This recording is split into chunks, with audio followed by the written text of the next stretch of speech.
You're listening to Garibaldi Red, a Nottingham Forest podcast brought to you by Nottinghamshire Live.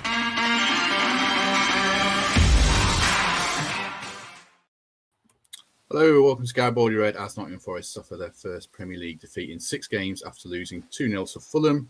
Joining me to discuss injuries, subs and Shelby are first of all Mikey Clarke. Mikey, I say how are you? You've not been well all week. How are you feeling now?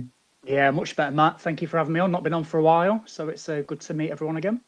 Yes, absolutely. I'm just going to edit the settings for this video because I realise I've not made it live on YouTube. So give me 1 second. An absolute professional start. I know. One job. Second guest. No, as people know, we like to have a celebrity on the podcast, an expert who's done a bit in the game, a legend, if you will. With that in mind, Greg Mitchell, fresh from the overlap. How are you? I knew you were going to do that. I thought, don't say it. Don't feed my friends blooming. Yeah, I'm good, thank you. I'm fresh after an exciting Super Bowl watch last night. So yes, it's good of you to join us after not. Have you been to bed? Yeah, a little bit, a couple of hours. Good man. And the reason you were on the overlap, you owe a debt to is David Prutton, who recommended us. Prutz, how are you? Very well. I'm sat in shimmering awe of Greg and his new mate Gene Evan Cara. So hopefully we'll be somewhere near the standard that he's now used to. Yes, he's deigned us with his presence. Very kind of him indeed. So let's start with Greg. You were there at Fulham. Starting a pub crawl at like 10 a.m. it looked like on the map on the WhatsApp group. What about the game overall, the day? It wasn't Forest Day particularly, and a lot went wrong in the first 7 minutes. What do you make of it overall? Yeah, I mean, I said the other week that Fulham's arguably going to be as hard to get points at as playing Man City next week, and it was. I mean, Willian and Mitrovic are just such good players. They're a joy to watch. I mean, not much fun on Saturday for us, but especially Willian. He was everywhere.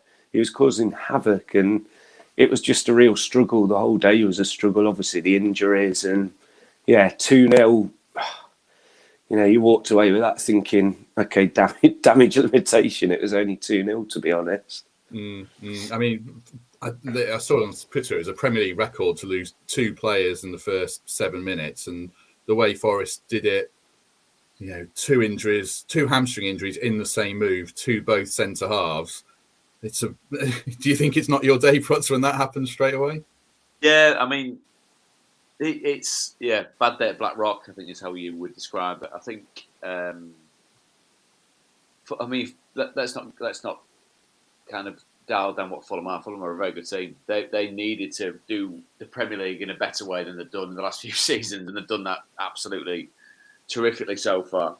I think the kind of team that you're coming up there against there with regards to where they are in the league, it's without sounding condescending or dialing down what Forest have done so far this season. It's no disgrace to come away from Craven Cottage with that particular type of 2-0. I just hope like you say, from an injury point of view, have we got any update on those? Are they serious? I mean, sometimes with hamstrings, it's preventative rather than something actually going wrong. But I've not heard anything coming out of the campus yet. Have we heard anything? McKenna, Greg sent a WhatsApp saying McKenna couldn't walk. He'd heard from someone. So McKenna said someone saw and he'd done it. That's a good start. But not any official. No, not that I know of. So we'll have to wait and see till later in the week, I would imagine. Do you think, Prutz, that will questions be asked internally about that? Is it just one of those freak occurrences, or Forest had so many injuries? I don't know if fingers start being pointed, but do you look at it and say what's going wrong here that we keep getting these injuries? I mean, it's not a Watford standard sample size, is it? I mean, they've got about 6 or 7 players with hamstring injuries. That's when you start kind of looking, inwardly. No, I don't. I mean, look, casting your mind back over what we've seen from Forest under Steve Cooper for the last couple of years. It doesn't strike me as a team that's or a squad that's prone to too many injuries such as this. Would I be right in saying that? I mean, there's not many that have gone jogging off with hamstring injuries, which sometimes it's just luck of the draw. I mean, you can point the fingers at the strength and conditioning, the recovery, the way that lads are prehabbed and rehabbed when it comes to being back from injury. But sometimes, as you say, Matt, it's just freak occurrence that I think Forest have done well to kind of navigate away from. My mind can be very sketchy and hazy, but it doesn't strike me as a team that's been thin on the ground at any stage with regards to a whole kind of tidal wave of injuries. No, I mean, the owners obviously backed them with a lot of signings. While you were talking, I was trying to think what the injuries have been around. Have they been muscle injuries? I mean, Henderson is, but that's a freak thing, really. You take a goal kick and you rip your thigh muscle off, it looked like. So you can't really that. Yeah. So Mikey, Worrell and Felipe come on. I think Felipe grabbed the headlines and Worrell, to me, did. It wasn't his best game, but I think he was terrible by any means. But was Felipe a bright spot for you? Yeah, he was. I think it wasn't going to be too long before he got in the first team anyway. I don't think you play all those games for Simeone at Atletico if you're not, a pretty solid player. And by all accounts and the extended highlights I saw, he won pretty much every single aerial duel, which against Mitrovic is a hell of a thing to say, really. So I think it bodes well. He's very experienced. I think when everybody's fit, or at least some of them are fit, I think he'll probably play alongside Niakate, who's a bit of a Rolls-Royce player who can cover a little bit deep. And I think that might be the two that we eventually go with. But, you can't imagine Felipe or Worrell thought they'd be thrust into action in the first half, after 7 minutes. So, and I thought they actually did all right, both of them. I was really sorry. The funny, not the funny thing, because obviously people are injured. When you're out the team, you get your head around the fact that you've got a good half an hour there to sit with your feet on. But before someone go and warm up, because part of you is it depends how you come out the side. If it's done for being rested, I had that a couple of times. We're going to rest you. No, you've just been crap. We're putting you on the bench. So you've got kind of you sat there with like a bear with a sore head for a little bit. So that kind of 7 minutes in, you just go, oh God, really? Come on, at least get to half time. Let me finish my cup of tea, and then we can kind of get going with actually getting on the pitch. So yeah, it's but it strikes me as a very empathetic group of players. So I think they'll all be kind of hoping that the best players are fit and raring to go as and when they're ready. Yeah, I think it's like when you're a cricketer and you've been bowling, and you've had 2 days in the field, and then you're batting, you're 20 for 4, and then all of a sudden you're batting again, and you don't have that rest. But there was one bit that I did really enjoy. Felipe played a brilliant ball through. I think it was halfway through the second half. It might have been to Gibbs White or to Dennis, and that's kind of what I've not seen from any of our central defenders since last year. When Worrell in the back three used to step out, and Scott McKenna, if you think back to the Sheffield United home game in the playoffs, that ball he played through to Surridge. I've not seen a ball like that for quite a while, so that bodes really well as well. It was a brilliant ball, so more of that, please. And like I said, I think it was a matter of time before Felipe broke into the first team anyway, just because of his level of experience and his knowledge and everything that he's going to bring to the team. So you never want to wish players injuries, of course, but I think we'll be all right. And like I said, Niakate's back on the grass, and I think it'll be them two going forward. Thank you to the truth on YouTube in the comments saying I look good, shaved haircut, been using some moisturizer. I've not, but the reason Greg also got to go to the overlap was because I went to a day spa for my wife's birthday and to it. Yes. So I have been on the moisturizer. The only reason that he went was because you turned it down. Is that? Yeah. I mean, talk about backhanded compliment. My word. I know. You did me down for going to a spa, Prutz. I've got no shame about that at all. No, I mean, look at this space. Never been anywhere near a spa, is it? Sorry, everyone. Back to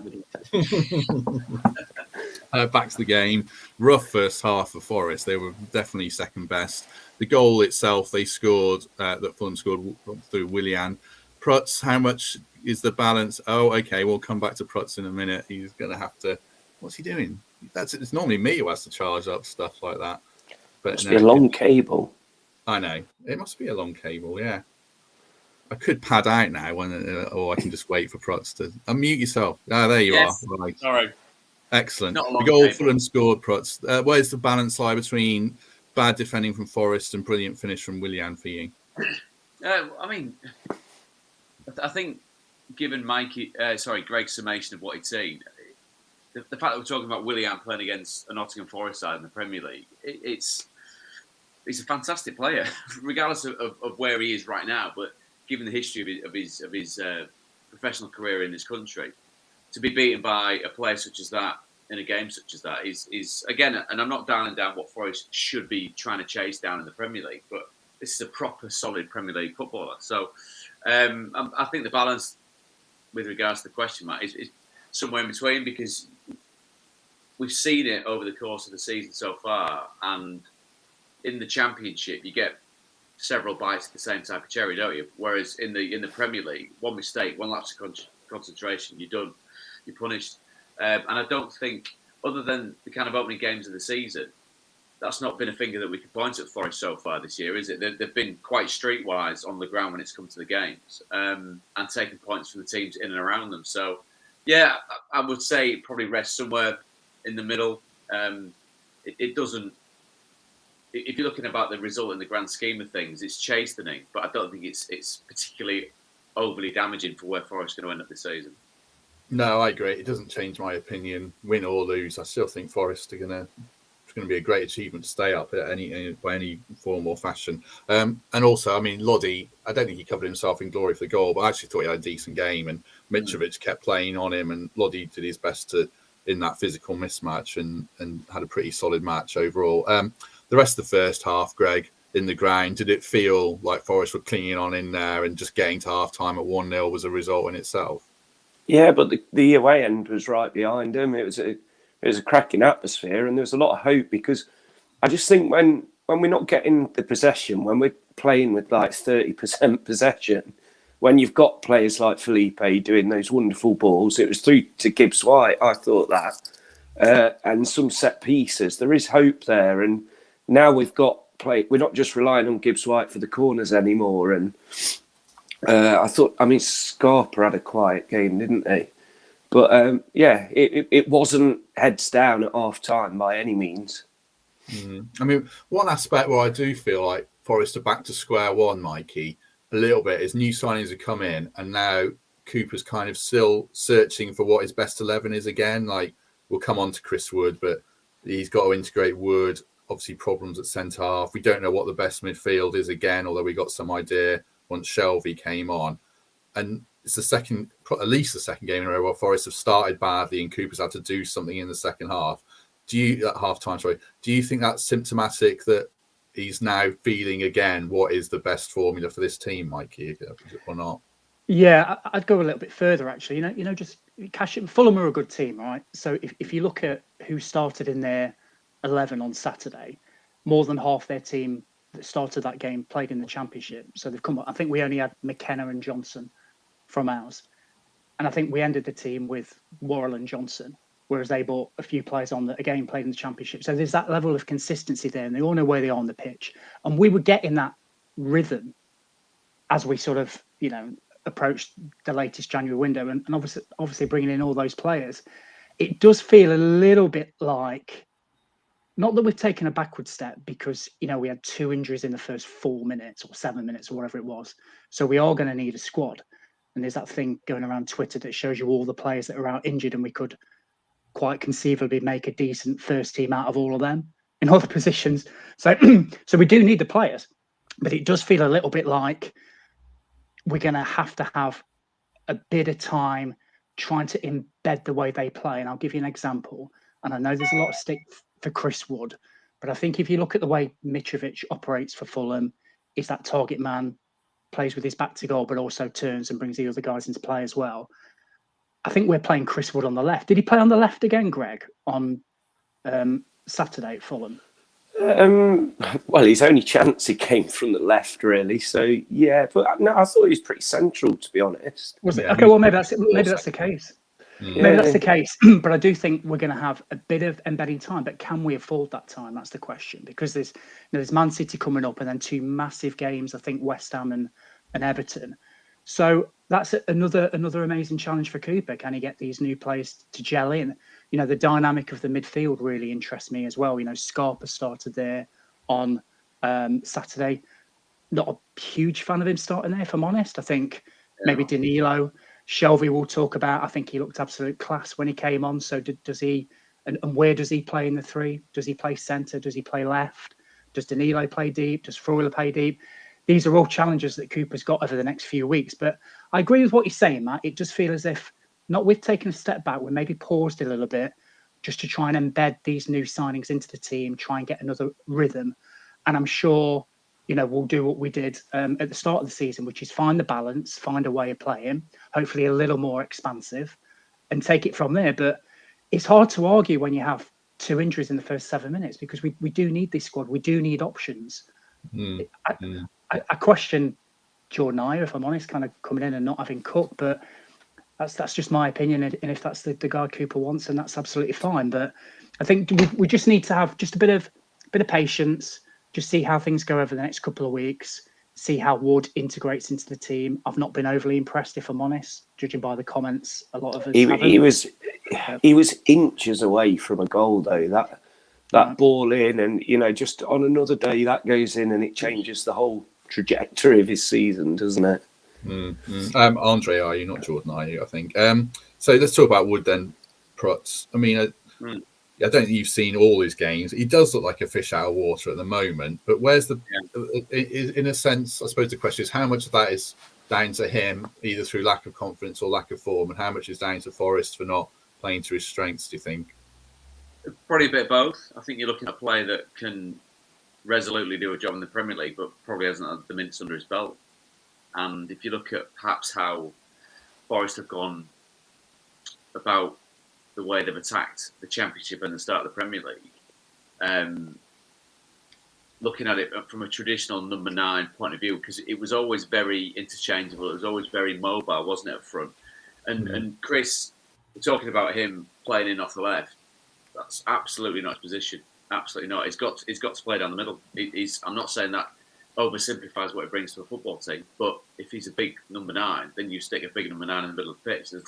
You don't have him arsing about on the wing, because he's not like, he's just genuinely not that type of player. But as Greg was saying, he kind of appeared to be doing most of his work down the centre of the pitch. Now it's up to the lads that are in and around him, the Brennans and Morgan and players such as that, to be able to facilitate that. Sometimes players can drop straight in and hit the ground running. I was at the Leeds Man United game yesterday, and you're looking at Wout Weghorst, who for 45 minutes, it looked as if his teammates had literally never set eyes on him, didn't know what to do with him. It was either balls smashed up to him, not looking for anything into feet, and he just kind of running around thinking, well, what am I doing? Well, nothing, because no one's giving you the right type of pass. And maybe with Chris, it's just going to take a longer time for him to kind of bed in. Different player to Ayew, of course. I mean, from a fan's point of view, and this is specifically aimed at both Mikey and Greg, are you seeing a player that looks like he's wanting to hit the ground running? Is there a body language issue with him? I saw more on Saturday than we have done in previous games, but the last thing we want to do, and the easiest thing we do as fans, is have the next player to bash, and we're not that kind of squad at the minute. And I feel like Wood's name keeps getting mentioned, but I think Shelvey's going to help Wood. Not only have they played together, but Shelvey put some decent balls in, and it's for your big lad, isn't it? Again, not just relying on Gibbs White. So I do think if he sticks with him, we'll end up seeing the benefits from it. It's just not happening at the minute. Thrown him in, and he just doesn't seem quick enough for the way we play and the limited chances we get. But it will come. We played more balls into the box after he'd gone off, I noticed, which is ironic. Ridiculous, isn't it? Absolutely ridiculous.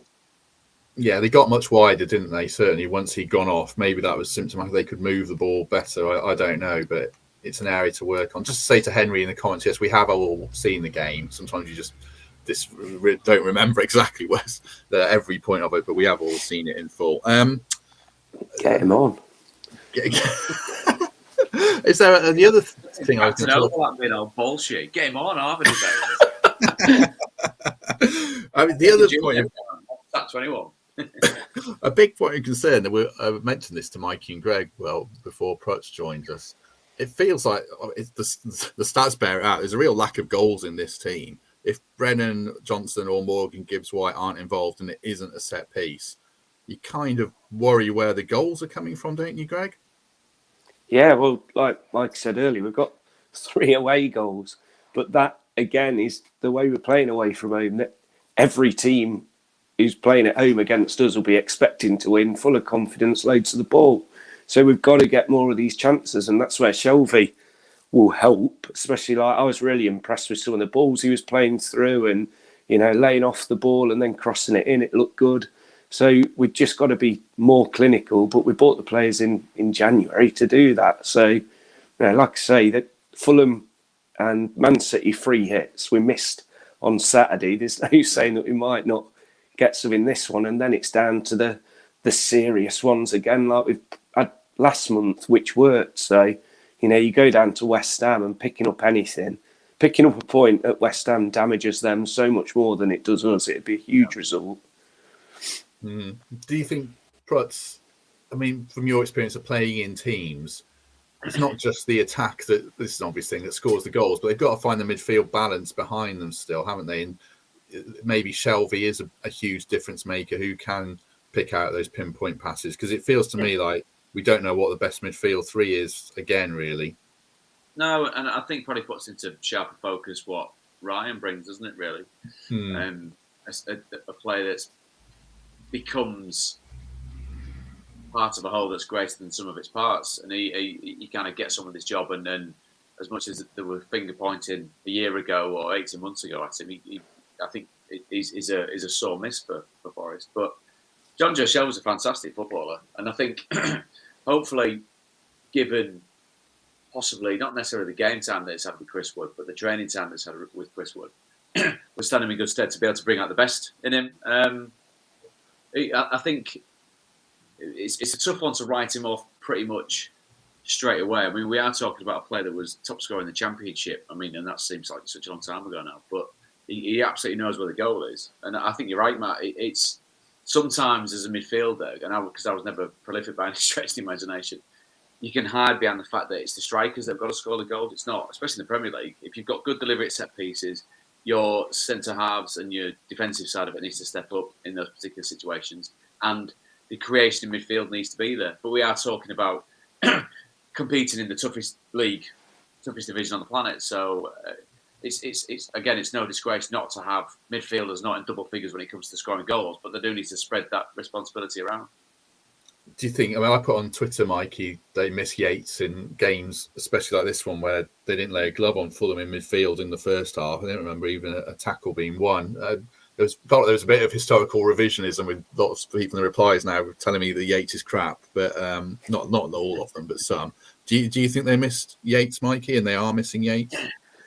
I do, and for the reason that Prutz just said, I think he makes the team tick in just the fact that he gets about and puts himself about, so and allows the people around him to be a little bit more expressive and creative. So if you watch, I don't know whether anyone else does this. The games that we win and do really well. So Liverpool 1-0, I've got that saved downstairs on my Skybox, and when I'm a bit bored, stick it on, just watch, see how we played. Bit geeky, I know.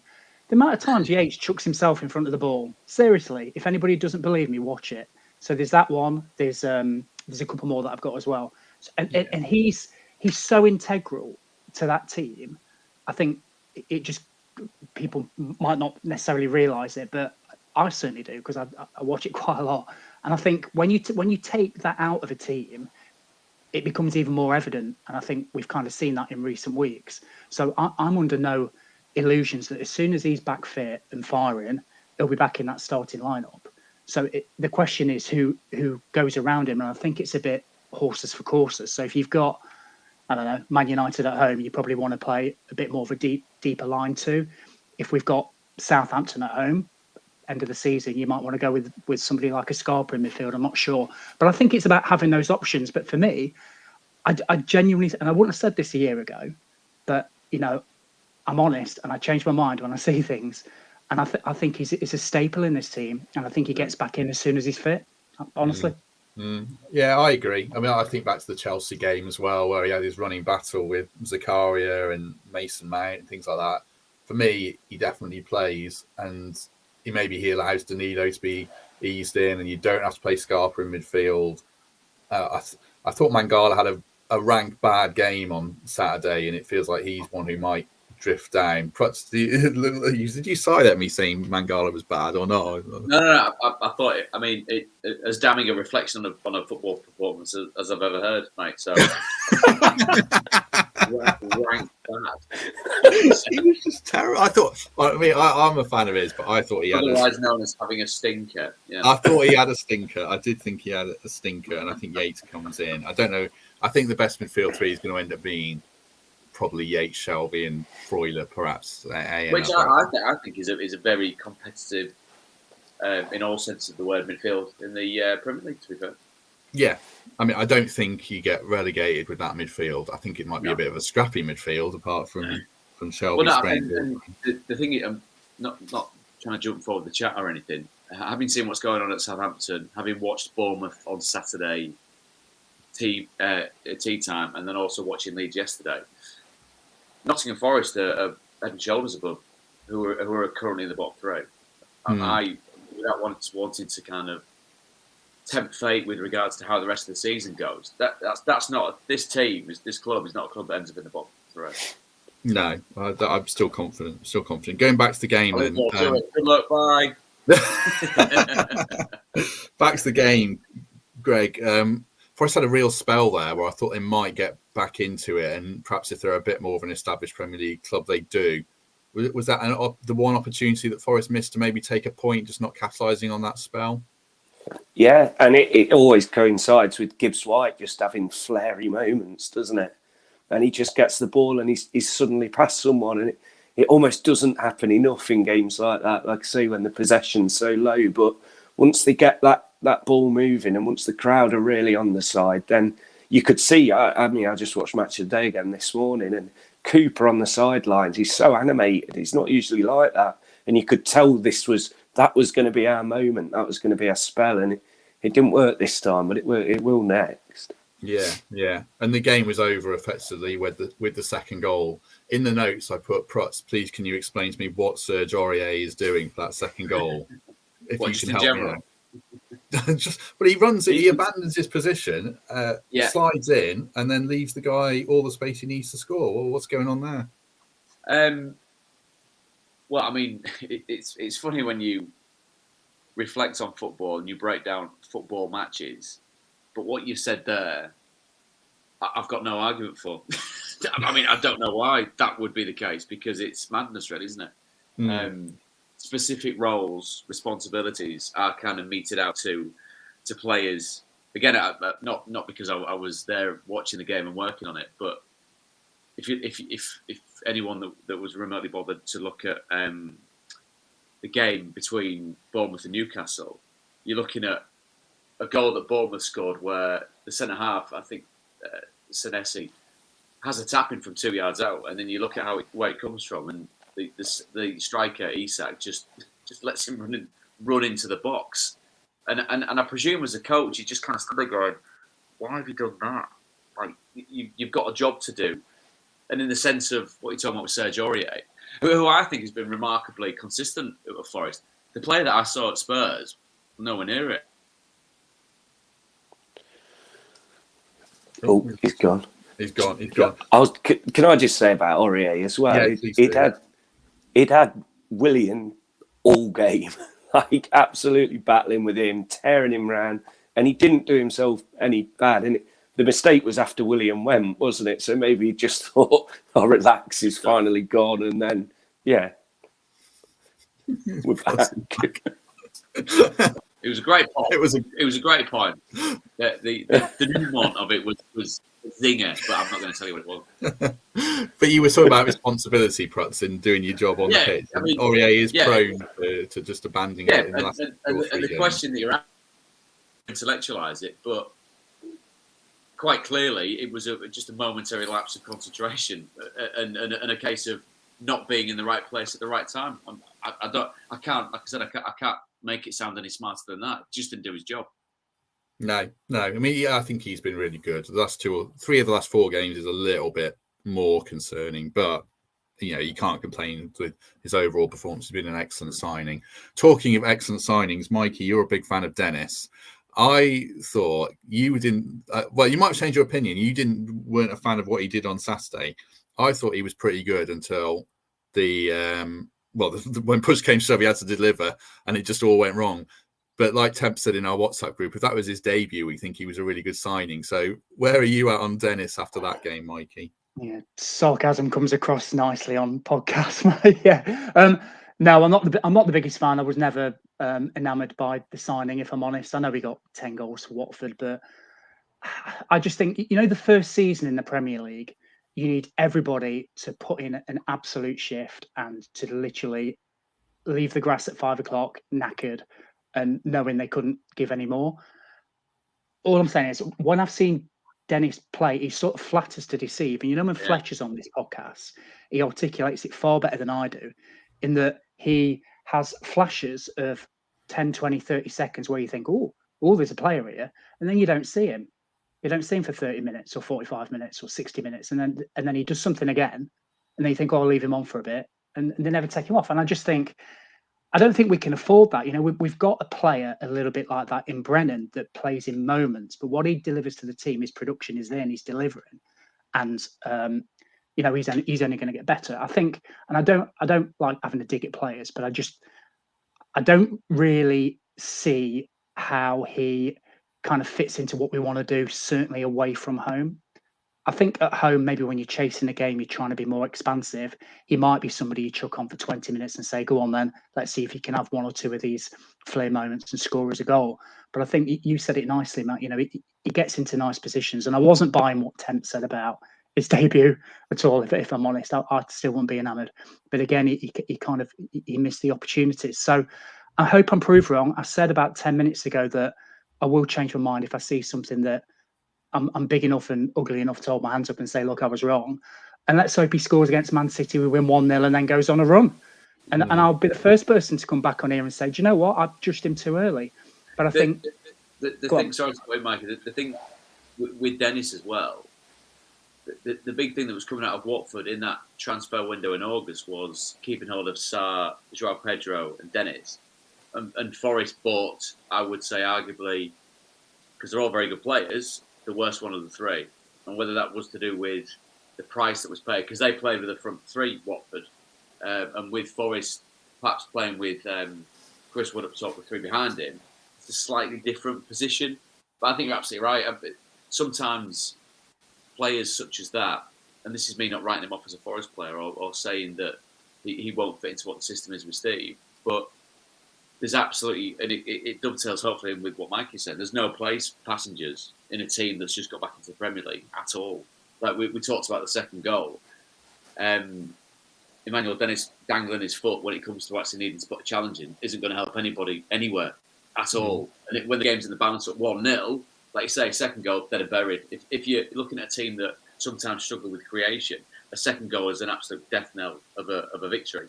So I don't think... and you said about wanting to... You're not writing a player off. You're judging in on what you've seen with your own eyes, and I think that's absolutely fair from what we've seen from him so far. Yeah, I think... Yeah, I concur with that, Prutz. I think you're right. And like I said, I hope I'm wrong. I hope he maybe gets a chance, goes on a run, scores some goals. But like I say, from what I've seen, I'm not his biggest fan. And it was quite telling, I think, on the previous game where he didn't even make the bench. So we shall see how that goes forward. But we do have a few options now, don't we? We've got Wood, Johnson, Gibbs-White. They can all play in that central role. There's Surridge as well. There's Ayew.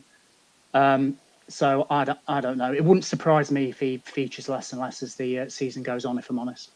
Do you have a counter argument for Dennis, Greg? He's won me over a little bit more the last two games, but he does have so many flaws. He had, I think, his better game when he came on Saturday. And I know he still made critical errors, and I think he had a shot on target. He did some half-decent passes. Yeah, but the thing, away from home when we've scored 3 goals around the week, that's not bad, is it? Yeah. Yeah, but we scored the big white thing with the net. That'd be wonderful. I don't know if you could just get it somewhere near that. Crack on. You've got to take everything you can at the minute with our form away from home. 3 goals all season. So yeah, if he's still playing, then Cooper's seeing something there. But yeah, he just needs to look a little bit more interested. However, on Saturday, that was his better game. This isn't a good defence at all. It was one of his better games for me. If he cared about his profession, I'd like him a bit more. Yeah, if you could just look like you were trying to lay. That would driven down to West London on this Saturday to put you out to get you to run around. If you could just run around a little bit, that'd be wonderful. Be nice. I'm delicate. I thought he all live sport for the last 20. I mean, you've not even been to bed, have you? I've had a couple of hours. What kind of nerd watches the Super Bowl? Who cares about the Super Bowl? No one. Yeah. I didn't even know who was in it. Chiefs, Kansas City. The two teams I don't care about. Chiefs, Chiefs and Eagles. Two awful teams, but yeah, they won it. Anyway, let's move on from Manuel Dennis. I thought he was better, but there's obviously a way to go. Let's just talk about the league table then before we spend I always say the last 5 minutes, it ends up being the last 15 minutes, talking about Man City. 6 points above the relegation zone ahead of Everton playing tonight, 24 points from 22 games. I think the discussion last week was Forest looking above 17th now after beating Leeds. So now, are you a bit twitchy, Mikey, after losing to Fulham? I know Greg will be optimistic. How are you feeling? No, usually I'm the realist on this, aren't I? So Greg's the optimist. But I think, so pragmatic maybe. I think I was never one to say, do you know what, we're going to push the top half. I just think the first season back in the Premier League is so difficult. You know, those teams that kind of really do push are few and far between. So even, you know, Leeds on their first season obviously did well, and after that, you know, they struggled. But honestly, you just need to. If somebody offered me 17th at 5 o'clock on the last day or 3 o'clock or whenever the game's finished, I'd bite their hand off, and I'm sure everybody else would. So, yes, it's great, and it's brilliant that we're looking up now rather than looking down, but we've got to be realistic. You know, Fulham was always going to be tough.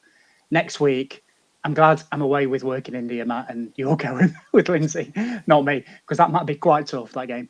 But after that, we've got West Ham and Everton, and there's points there. So we'll go up and down. We might drop towards the bottom three, but then we might get a few points. We've just got to keep our heads above water and not get, it's a cliche, not get too high or too low when we lose. But I've seen enough, as Prut said earlier on, to know that there are now 3 worse teams in this league than us. In fact, there's more than that. Definitely. So I'm all right with it, Matt. You got to roll with the punches. Make sure you don't get too gutted after you lose to a very good team like Fulham, because there's points out there. You know, our fancy is beating Everton. Our fancy is getting something against West Ham. Our fancy is against some of the other teams later in the season as well. So let's just keep accumulating them points. I reckon we need 4, maybe 5 more wins, a couple more draws, job done. Where's Greg gone? Just an absolute cavalcade of technological errors. Hit the deck because he's been up for 24 hours straight watching rubbish games from somewhere else. It's good job. Apparently Fletcher was commentating on it. I was going to say, it's good job Fletcher isn't on here. He's a huge NFL fan, and he was the lead commentator. So shall we bring Greg back in and see if he can hang around? He's had one chance. He's blown it. Sorry, Greg. Right, here he is. He didn't do that with Gina, did he? Just walk out. No, exactly. I'm going to mute Greg. He's got a bit of static. Didn't notice. I'll come back to Greg in a minute. Man City then. I won't even let him speak.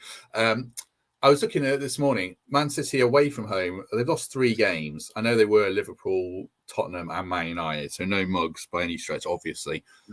Do you see a little chink in the armour of Man City this season away from home that gives Forest some hope that they might be able to get at least a draw would be amazing, but something from this game? I think the timing of playing them when they feel like their backs are against the wall. They've got Arsenal midweek, haven't they? We should say. But it's quite a feat, isn't it, for Pep Guardiola, who is an astonishing manager, to make it sound like a club bankrolled by a wealth fund of that size are underdogs. They're like, they're all against us. Not really, because you've had it your own way for quite a long period of time.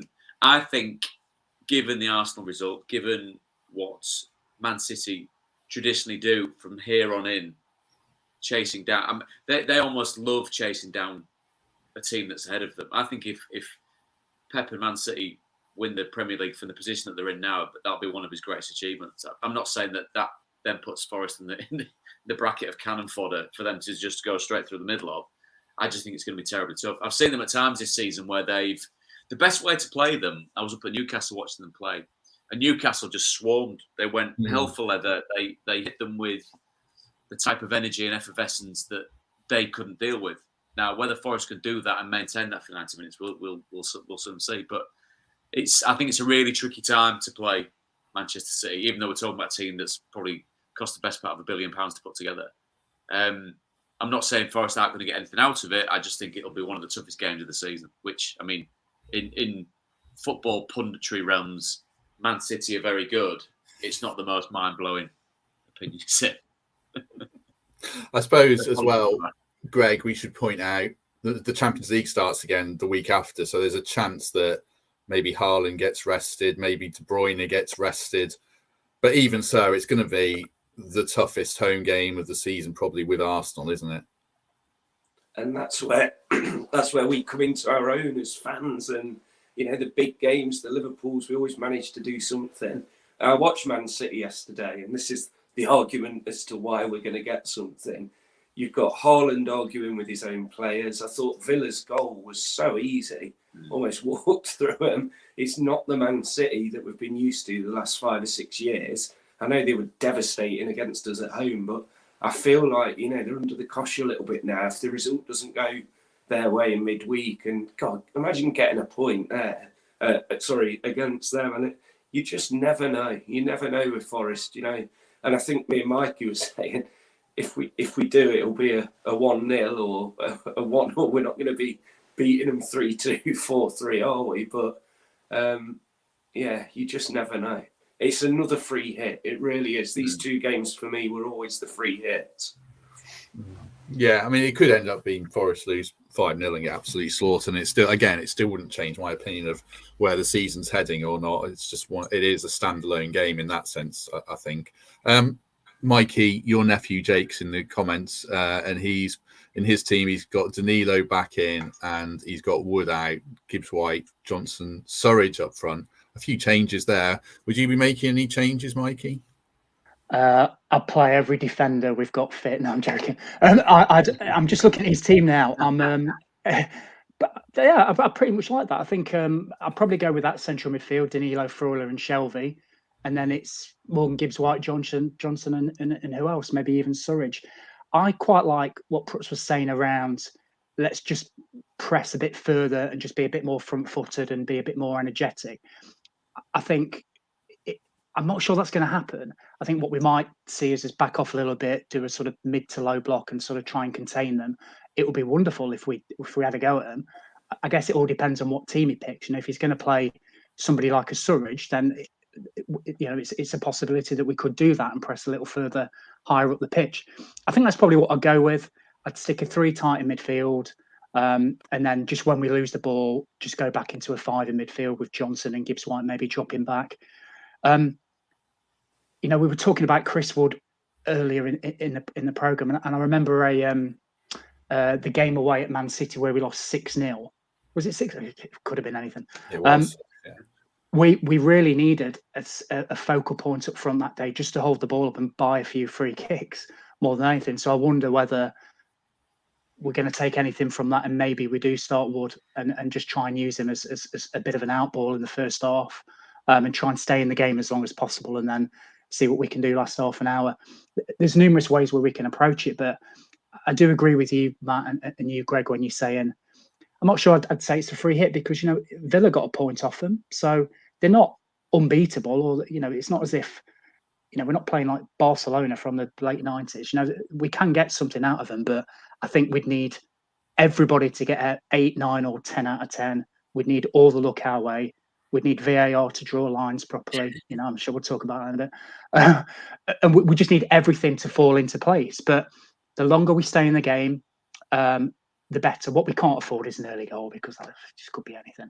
If it's 0-0 at half time, I'll be absolutely delighted and then just see what goes from there. But even if we do lose 2, 3 or 4, the 2 games after that, Greg's right, they're the type of games that's going to define our season, and I'm hopeful that we'll get something from them.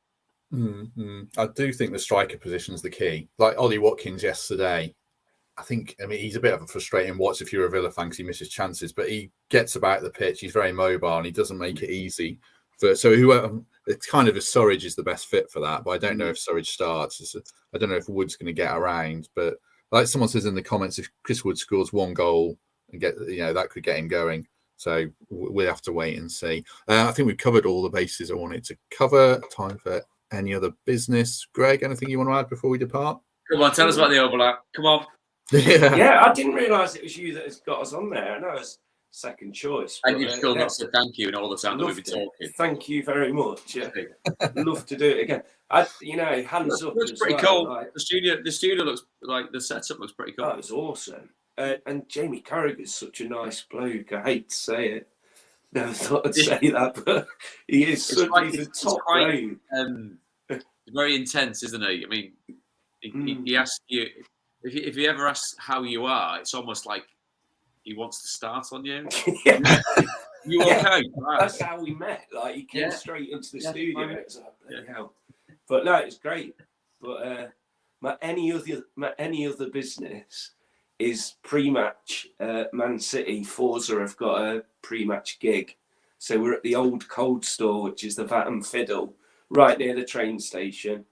There's like capacity for like 400 people. So live music, DJ, our friends Bar doing the food, and no doubt that'll be all over Footy Scrang because it's incredible the food is. Got loads going off. It'll be a really good pre-match. So Vat and Fiddle out the back, the old Cold Store. We'll be there from like 11:30. Tom in the comments asked, why do I have a farm door in my house? The questions that you get about people's thing. It's not a farm. It's just a really old door, Tom. Original doors. Yeah, you should. It's been stripped back. It was painted. They were stripped back when we moved in. So there you go, discussing the decor. Door chat. Door chat. Perhaps any other business before you go off and do that? Any of the business. No, I'm just reiterate what I'd said.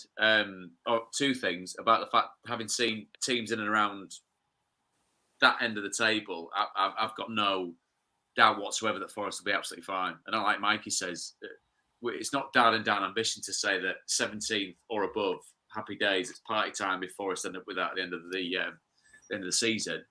And just lovely to see Mikey fighting fit, and obviously lovely to see you, Greg and Matt, but to see Mikey looking as fresh as he possibly could do. Yes, he had a rough week indeed. Mikey, any other business before we go? Yeah, I'm obsessed with that farm door now. I keep looking at. I had three quick things. I know you want to talk about VAR, so it's now. But it's now two things, so I'll let you talk about it. I'm not going to talk about VAR. So. Oh, not? I'll be quick. I'm not. You can if you want. I'm not. So the things I've got, firstly, are a lot of people.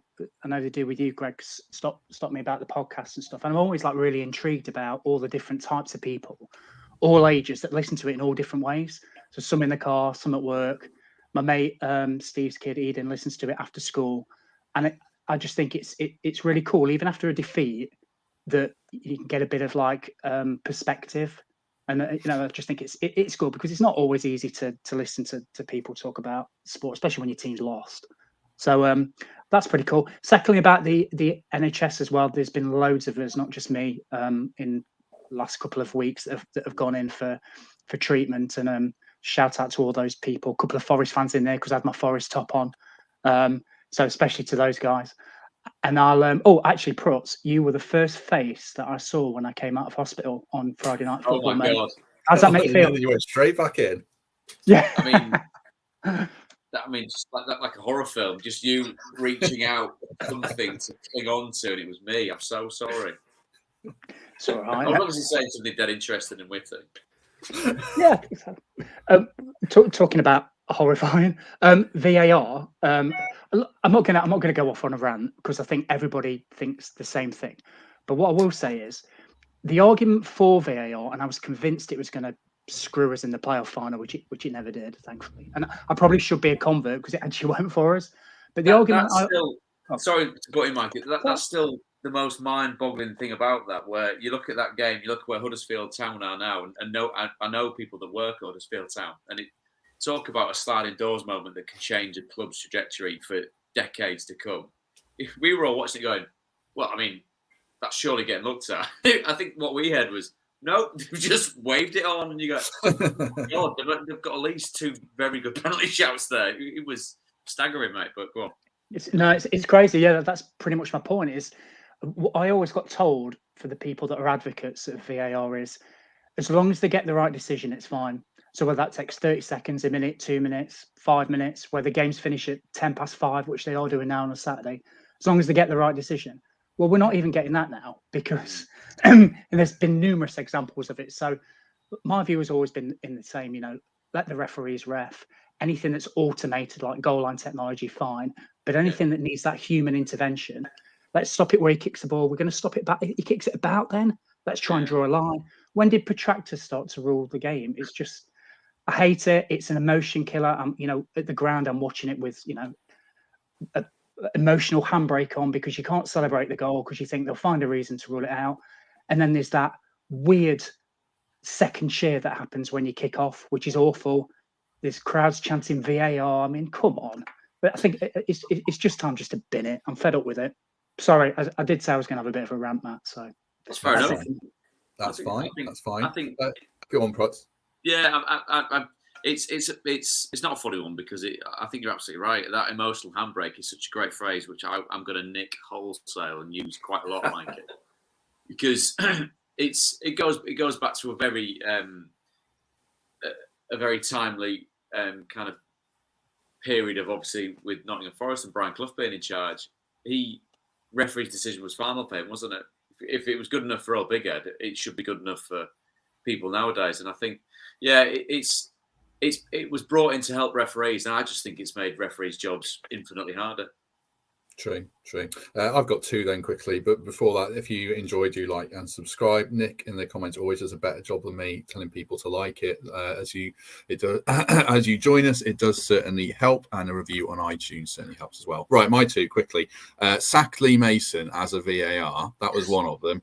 I mean, how many mistakes can one guy make? Not forgetting to draw the lines is the peak, but he's done Forest over certainly once this season against Brentford. So I would certainly sack him. And secondly, a shout out to Chris Cohen. I feel a bit bad for him. I think, Greg, you were saying you heard he'd moved his family down to Southampton. There's obviously a human side to these sackings. Nathan Jones, I think he's made a bit of an idiot of himself as Southampton manager with some of the stuff he said and the way he's gone about it, which is a shame. But I do feel for Chris. He seems a lovely guy. So you must know him well, Prutz. Chris, I know Alan Sheehan better, who's Nathan's number 2. I know Nathan pretty well from those 2 times that he dived in the playoff semi-final for Yeovil. So do you feel bad for Nathan Jones or not? No, from the fact that I know him as a person, yeah. I just, it was...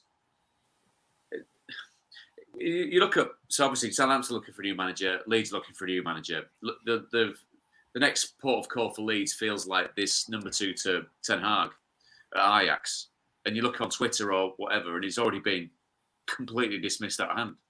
Who knows if he's any good? No one knows that. Jesse Marsh was dismissed out of hand because he was American. It then obviously came to fruition with regards to the results on the pitch. Knowing Nathan, knowing what he puts into a job as a manager, you can't help but feel for him. If you look at the way the team has performed, I mean, obviously this is a completely Nottingham Forest-based chat, but you look at the goals that Southampton conceded at the weekend. These are established, highly paid Premier League footballers playing like a pub team.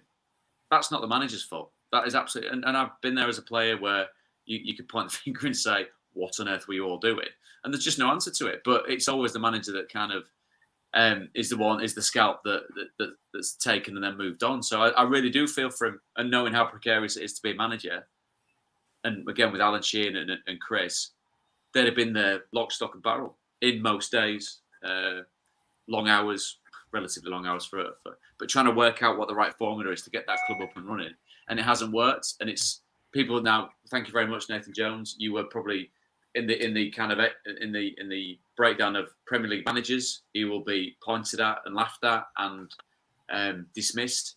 But there's a man there that knows exactly how to work a football club. It just didn't happen at Southampton, and I really do feel for him. But the Premier League's brutal, as we know.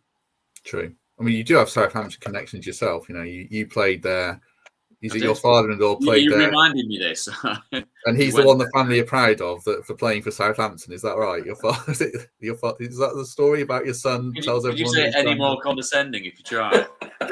It's you who tells the story. No, it was because my father-in-law played in the same team as Mick Shannon, so a very good Southampton team. And then my son was asked why he was a Southampton fan by friends of ours that were down there, no longer friends now because they were horrible to me. Why do you support Southampton? And his take on it was because my granddad played for them. I was looking around like that was great. Right, I think that covers everything. I'm not sure if we'll be back on Thursday. I'll certainly try and sort something out, but hopefully. Greg's probably busy. Will be Jake Humphreys podcast. Stephen Bartlett one. Diary of a CEO. Available. Diary of a CEO. It'll be on Joe Rogan dismissing COVID next, won't it? Don't put me in that group. It sticks. I'm off all week and available. Yeah. Good. We've given Greg a lot of stick, and I know he'll get messages on Twitter from his mates about it. So it's been well worthwhile getting him on. What happened with the doorbell before we go? You took your doorbell cam off. Yeah, I've learned from previous errors when I have a when late your wife night puts the footage out of you stumbling in at 2 a.m. Yeah, exactly that. I don't want to give the people what they want. I can't believe there's over 300 people still watching this.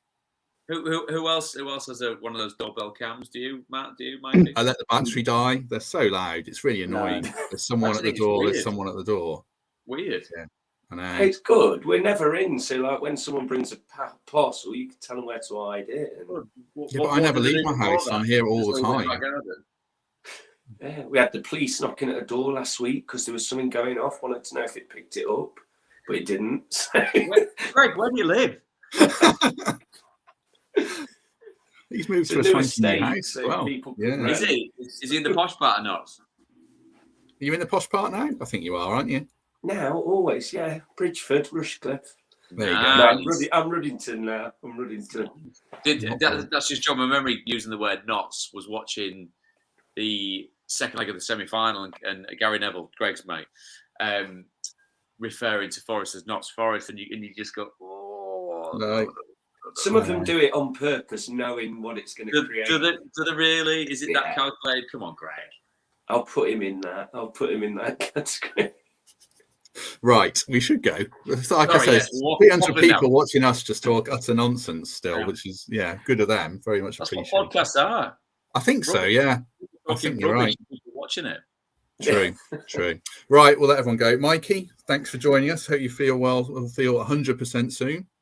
Cheers, Matt. Thank you. There's some good comments today. I know, just in case everybody, that comments on it, we do read them, and I read them all. I should say, actually, I read literally every YouTube comment, and some of them can be quite nasty, but they're mostly like 95% positive. So, yeah, if you write a nasty comment, do remember that I read them all. And I think Greg reads quite a lot of them as well. So, yeah, be as nice as you can. Constructive criticism. Right, Prutz, thank you very much. My pleasure. I'm going to start commenting now on everything that we've said. Why can't I comment on it? Comment on here? Yeah. I think only I can. If I comment, it comes out as a Reach PLC comment, probably. So you have to be careful what you write. I can't let you loose on it. Yeah, all views, viewers own. That's what we got to kind of hide behind, haven't we? Yeah, absolutely. Greg, thank you very much. I enjoyed it. Cheers. Absolutely right. I've got to find the cursor. It's too bright in here. There we go. Okay. Thanks very much, everyone. Have a good week. We shall see you on Thursday or this time next week.